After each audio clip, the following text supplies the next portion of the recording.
হাসিনার আমলে শিক্ষা আর চাকরি ক্ষেত্রে সে মুক্তিযোদ্ধা কোটা নামের একটা লোক দেখানোর ব্যাপার চালু রাখছিল।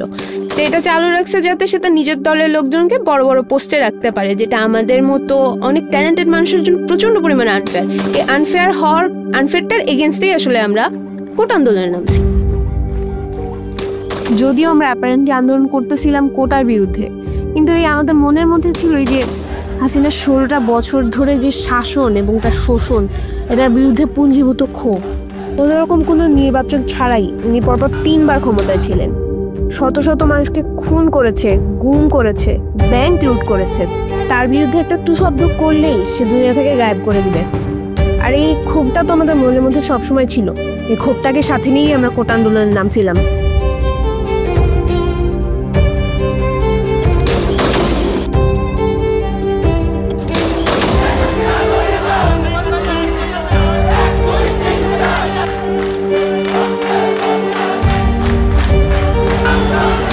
আমাদের দমাইতে শেখ হাসিনা তার সর্বশক্তি প্রয়োগ করছে। হাসিনার সরকার আন্দোলন প্রায় দমন করে ফেলে অবস্থা। প্রধানমন্ত্রী শেখ হাসিনা কোটা রাখবেন না কোটা রাখবেন না। মুক্তিযুদ্ধের বিরুদ্ধে এত ক্ষোভ কেন? তাহলে কি রাজাকারের নাতিপুতিরা পাবে? তখনই আমরা ছাত্রীরা আমরা রাস্তায় নামছি, বিভিন্ন হল এর গেট ভেঙে আমরা সবাই রাস্তায় নেমে আন্দোলন করছি। The whole paradigm shifted. আমরা আন্দোলনকে নতুন রাস্তা দেখাইছি। আমাদের রক্ত গরম হয়ে গেছে, আমাদের কান গরম হয়ে গেছে। আমাদেরকে যে রাজাকার ট্যাগ দিছিল না, আমরা ন্যারেটিভটাই চেঞ্জ করে দিছি। এই মহিলা কিভাবে বলে, সে দেশের প্রধানমন্ত্রী হয়ে এই কথা কি করে বলে? সে নিজেকে কি মনে করছে? সে ক্যাম্পাসে বিজিবি, পুলিশ, টোকাই, ছাত্রলীগ সব নামাইছে। এই যে 20 দিনের মধ্যে ব্রুটালি সে হাজারেরও বেশি ছাত্র জনতাকে তাদের তাজা প্রাণ খুন করেছে। এটা তো ম্যাস কিলিং, তাই না? ওই কলেজের একটা মেয়ের আমি ভিডিও দেখলাম যে মাথার এদিকটা দেখা যাচ্ছে ওকে কোলে করে নিয়ে যাওয়া হচ্ছে বা আঁকড়ে ধরে রাখা হয়েছে, এদিকটা কিছু একটা নাই, হলো, এদিকটা আঘাত আর ঝরঝর করে রক্ত পড়তেছে। আমি এভাবে কখনো রক্ত পড়তে দেখি নাই।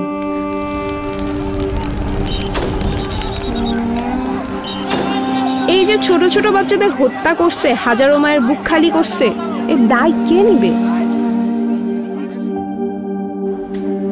নাইমাকে হারিয়ে নাইমার ছোট ভাই তাসপিয়া, বড় বোন, 2 ভাই বোন অসুস্থ, মানে একদম পুরো অসুস্থ।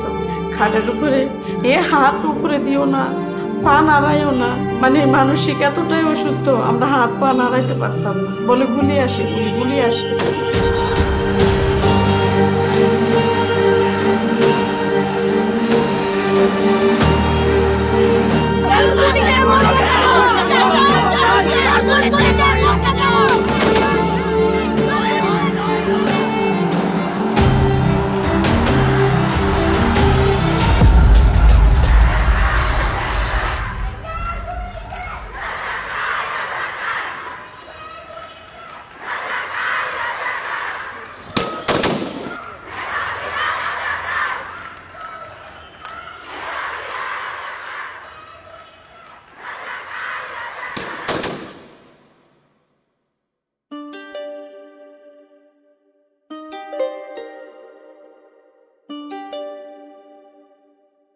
নাইমা ছিল অত্যন্ত মেধাবী।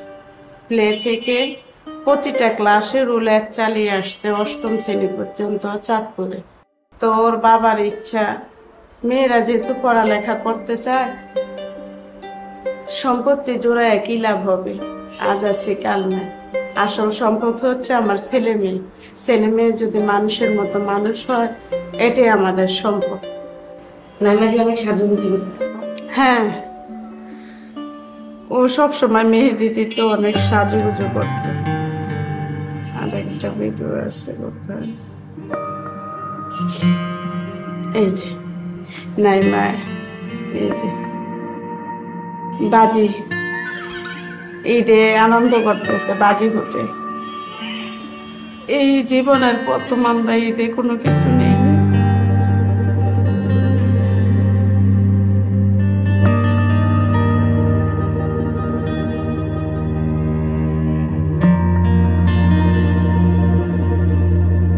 আমি সুস্মিতা মিম, আমি প্রিন্ট মেকিংয়ে মাস্টার্স ফার্স্ট পার্টে ঢাকা ইউনিভার্সিটিতে আছি। আমরা শাহবাগে যখন শান্তিপূর্ণভাবে বসছি, আমাদের দাবিতে আমরা জানাইছি, তখন পুলিশ এসে আমাদের মেরেছে, আমাদের বন্ধুদের গায়ে হাত তুলেছে, মেয়ে বন্ধুদের গায়ে হাত তুলেছে, তারা গুলি করেছে আমাদের ক্যাম্পাসে। তাদের সাহস কী করে হয়েছে? তারা এতখানি অ্যাগ্রেসিভ আচরণ করেছে, এটা শেখ হাসিনার নির্দেশ ছাড়া তো সম্ভব না।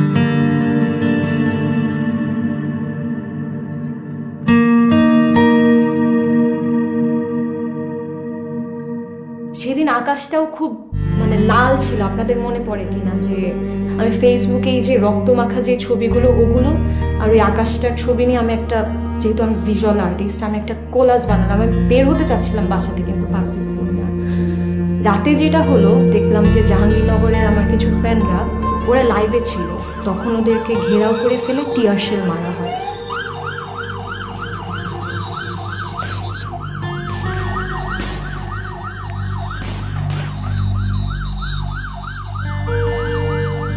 এখনো মানে গায়ে কাটা দিচ্ছে যে আমার বন্ধুদের আমি দেখতেছি যে ওরা কাঁদতেছে, ওরা বলছে আগুন কোথায়, আগুন কোথায়।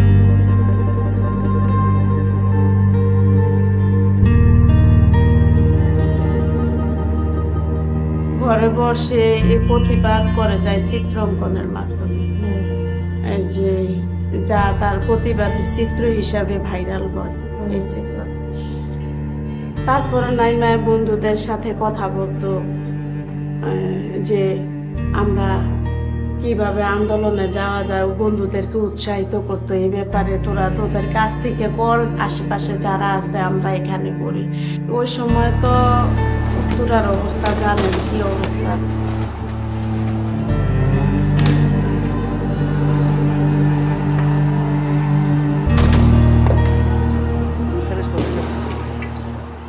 মেয়েটা শুয়ে শুয়ে বলতেছে, মা তুমি এত ভয় পাও কেন? আন্দোলনে যাওয়ার কথা বললে কালকে মাইলস্টোন খোলা, সম্ভবত যদি মাইলস্টোন থেকে মিছিল যায় আমাকে আর তুমি আটকিয়ে রাখতে পারবে না, আমি কলেজ থেকে চলে যাব, তুমি মনে কষ্ট নিও না।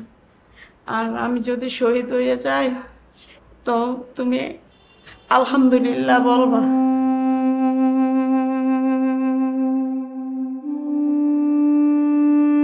আর কষ্ট থেকে বড় কথা হচ্ছে যে রাগটা, এখন কিছু করতে হবে। মানে মরে গেছে একজন, একজন চলে গেছে, একজনকে মেরে ফেলা হয়েছে, হত্যা করা হয়েছে, এখন বসে থাকা যাবে না, বের হতে হবে।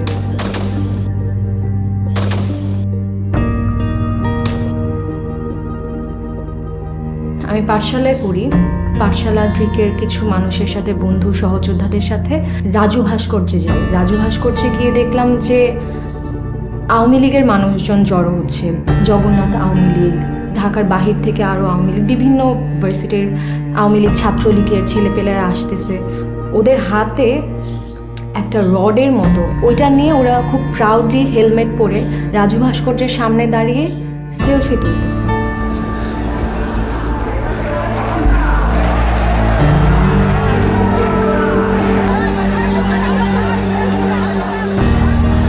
যখন উত্তরা মেডিকেলের সামনে দিয়া যখন ছাত্রদের ধাওয়া দেয়, ছাত্ররা তখন আমার বাসার নিচে অবস্থান করে। তখন পুলিশের সাথে সাদা পোশাক দেয়, কারা এটা আমি জানি না, সবার হাতেই বন্দুক। আর নাইমাকে যে গুলিটা করছে ওইটা টার্গেট করে করছে। একজন পুলিশ হচ্ছে ট্যাঙ্কের উপর বসে গুলি করতেছে আর সে হাসতেছে, সে হেসে হেসে গুলি করতেছে। এইটা যে কি ভয়ানক একটা জিনিস, যে ও কি মজা পাচ্ছে, ওর কাছে কি এটা একটা গেমের মতো, যে আচ্ছা মজাই তো, একটা মারলাম আরেকটা মেরে দেখি কেমন লাগে। যখন মেয়েটা দেখলাম এইভাবে নিচের দিকে তাকায় রয়েছে গুলিটা খাওয়ার পরে দেখলাম শুয়ে গেছে আর কি, আমি বুঝতে পারি না। এমনি তো বৃষ্টির মতো শব্দ শুনতেছি গুলির, কিন্তু আমার এখানে যে ওকে গুলি করছে এটার শব্দ হয় না। আর হেডশটস হচ্ছিল, ওরা টার্গেট করে মাথায় মারতেছিল, তো আমি দেখি যে যখন রক্ত ভাইসা যাইতে আছে, মানে চাপ দেওয়ার মতো না, কান দিয়েও রক্ত বেরিয়েছে। আমি কোন দিক দিয়ে ওকে চাপ দিয়ে ধরবো, তখন আমি আমি কি যে করছি আমি নিজেও বলতে পারতাম না তখন আমি কি করছি। এটাই আমার মনে আছে, আমি দরজাটা খুলছি, আমি আর বলতে পারি না আমি কি অবস্থায় ছিল।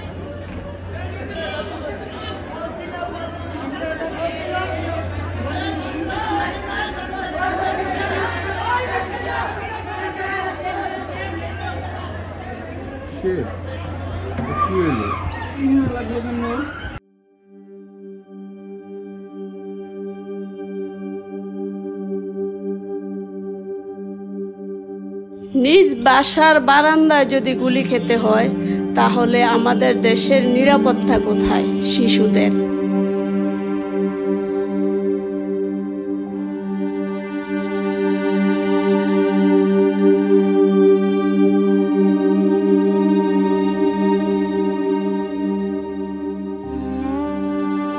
আর আমার অবস্থা তো কি বলবো, আমার অবস্থা আমিও নিজে সাইকোলজিস্ট রোগী, নিজেও দেখাই, বাচ্চাদেরও দেখাই।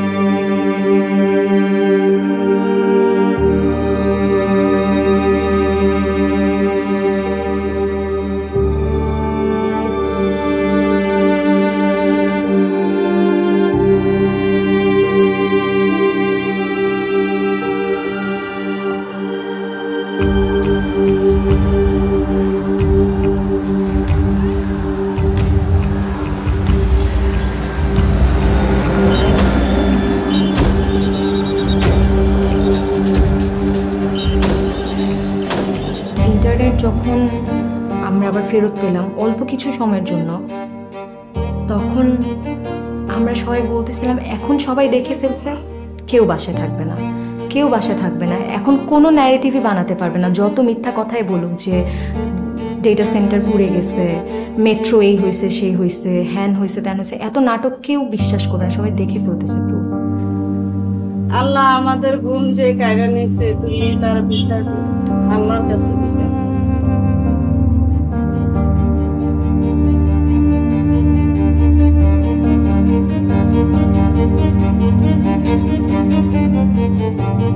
আমরা মেয়েরা করলাম, আমরা ছেলেগুলোকে ভেতরে রাখলাম, আমরা সামনে আগায় আসছি।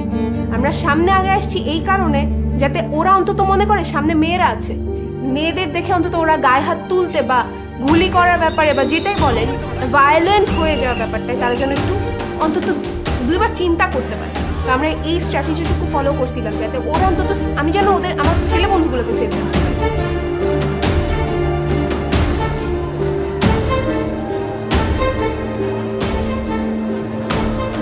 পুলিশরা দাঁড়ানো বেগম রোকেয়া হলের দিকে, স্টুডেন্টদের যেতে দিল, দলটাকে যেতে দিল। পেছন দিক থেকে পুলিশের আরেকটা বা বিজিবি পুলিশ সহ আরেকটা ফোর্স হচ্ছে গেল, স্টুডেন্টদের স্যান্ডউইচ করে এরপর টিয়ার শেল মারলো ওখানে।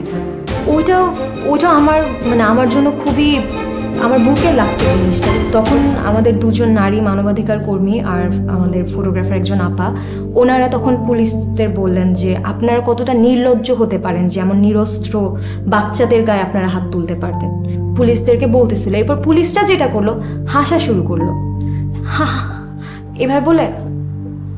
এরপর ওনারা আমাদের ভিডিও করা শুরু করছে। এরপর আমরা বললাম যে ছবি তুলবেন, ভিডিও করবেন, আরও কাছে আসেন। একটা ভয় থাকার কথা যে আমাদের ছবি তুলে নিয়ে যাচ্ছে, আমাদেরকে পরে ধরে নিয়ে যেতে পারে, বাসা থেকে নিয়ে যেতে পারে, কারণ আপারা তো নোন ফেস, আমি হয়তো এতটা নোন ফেস না হতে পারি, কিন্তু ওনাদের বুক ভর্তি সাহস, ওনারা এসব তোয়াক্কাই করেনি।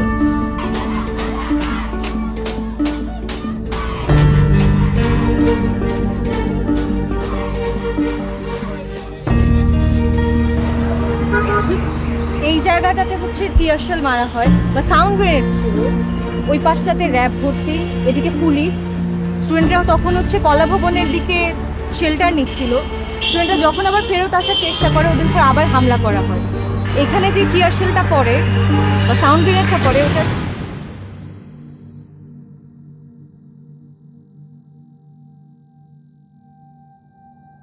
তখন আমার কান বন্ধ হয়ে যায় আর মানুষজন সাথে সাথে ছোটাছুটি শুরু করে। তখন আমি গিয়ে এই স্তম্ভের এখানটাতে আমি একটু শেল্টার নেওয়ার চেষ্টা করি, এখানে আমি কিছুক্ষণ দাঁড়াই। দাঁড়িয়ে আশেপাশে একটু স্ক্যান করি যে আমার পরিচিত কি কেউ আছে কি না। আমি জানি না, আমার কাছে শক্তি ছিল আমার ক্যামেরাটা। আমি ফোন বের করে আমি ভিডিও করছি, ওই ভিডিওগুলো এখনও আছে আমার কাছে, যে আপনারা বলতেছেন আমি যেহেতু ভয়েস লাউড করে বলতে পারতেছি না, আমার শক্তিটা হচ্ছে আমার ক্যামেরা। আমি ছবি ভিডিও, ওটা আমার শক্তি, আমি ওটা ক্যাপচার করি।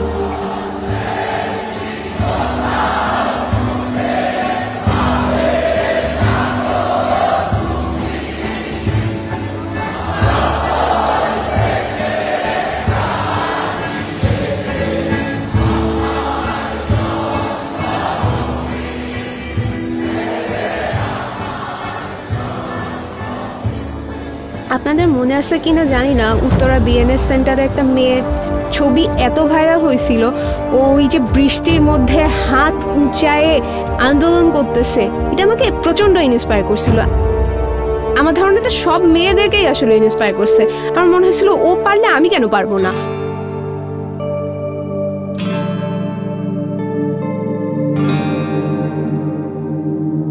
5 তারিখ সকালবেলা মানে ভোরবেলা উঠে আমি আমার বিছানাকে এমনভাবে গুছালাম যে দেখে মনে হয় যে আমি ঘুমাচ্ছি। এভাবে আমি বের হয়ে চলে আসছি। দ্বিধা পুরো রাস্তায় ছিল যে মরে যাবই।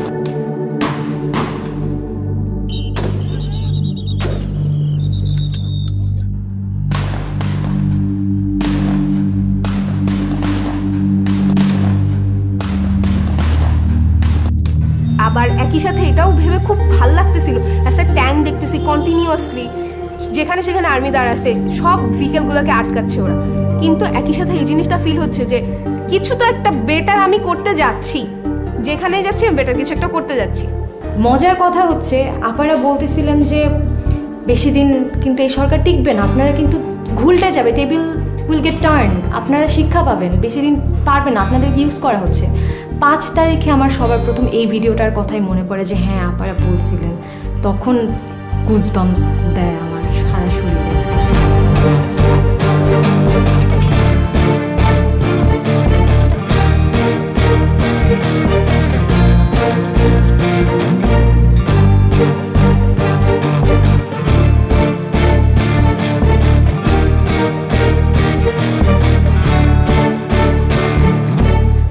এরপর তো অনেক অরাজকতা হলো, ডাকাতি হচ্ছিল অনেক। আমরা ওই সময় একটা টার্ম ইউজ করতেছিলাম যে লাইলাতুল গুজব, মাইনরিটির উপর হামলা হচ্ছিল, সেটা পাহাড়ে হোক, মরাল পুলিশিং হচ্ছিল।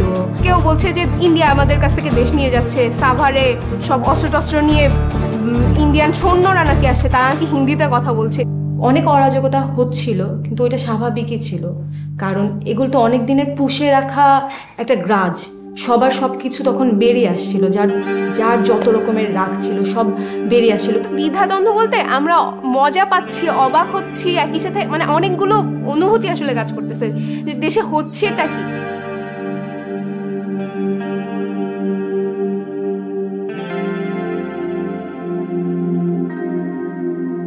এই বিপ্লব কিন্তু কারো একার না, সবারই বিপ্লব। এই জন্য সবাই চাচ্ছে নিজের ভাগটা নিয়ে নিতে, যেটা অবশ্যই ভ্যালিড। সবাই নিজের যে অধিকার সেগুলোর জন্য রাস্তায় দাঁড়াচ্ছিল।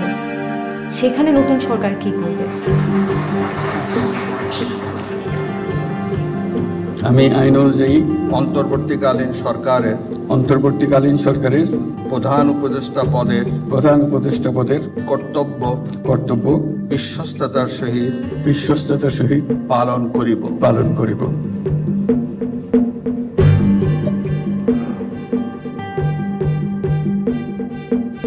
5 আগস্টের পরে একটা জিনিস খেয়াল করলাম, আমরা মেয়েরা আরো বেশি পলিটিক্যালি ইন্টেলিজেন্ট হয়ে গেছি।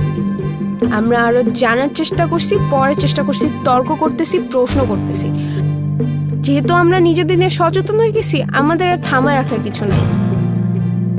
আমি যেখানে আপনাকে বললাম যে আমি অনেক রেগে গেলেও ভয়েস লাউড করতে পারতাম না, সেখানে আমি ভয়েস লাউড করা শিখে গেছি। পাখি যখন একবার খাঁচা ভেঙে উড়ে যাওয়ার কৌশলটা শিখে যায়, তখন তাকে আর খাঁচায় বন্দি করা যায় না। এই যে জুলাই আন্দোলন, এই যে নতুন স্বাধীনতা আমরা আমাদের ছোট ছোট ভাই বোনের রক্তের বিনিময়ে পাইছি, এটা আমরা কোনোভাবেই বেহাত হতে দিব না।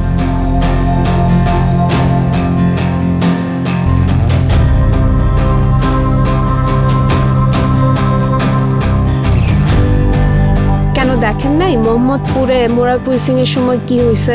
মেয়েদের গায়ে হাত দিছে। আমরা কি করছি তখন? রাস্তায় নামছি। আমরা সরকারকে বাধ্য করছি ওদেরকে অ্যারেস্ট করার জন্য। এই সরকার হোক বা নতুন যে কোনো সরকারই আসলে তারা যদি শুধু নিজেদের কথা ভাবে, নিজেদের পকেট ভারী করার কথা ভাবে, জনগণের কথা না চিন্তা করে, তখন আমরা রাস্তায় নামবো, আমরা আন্দোলন করবো আবারও। আল্লাহ,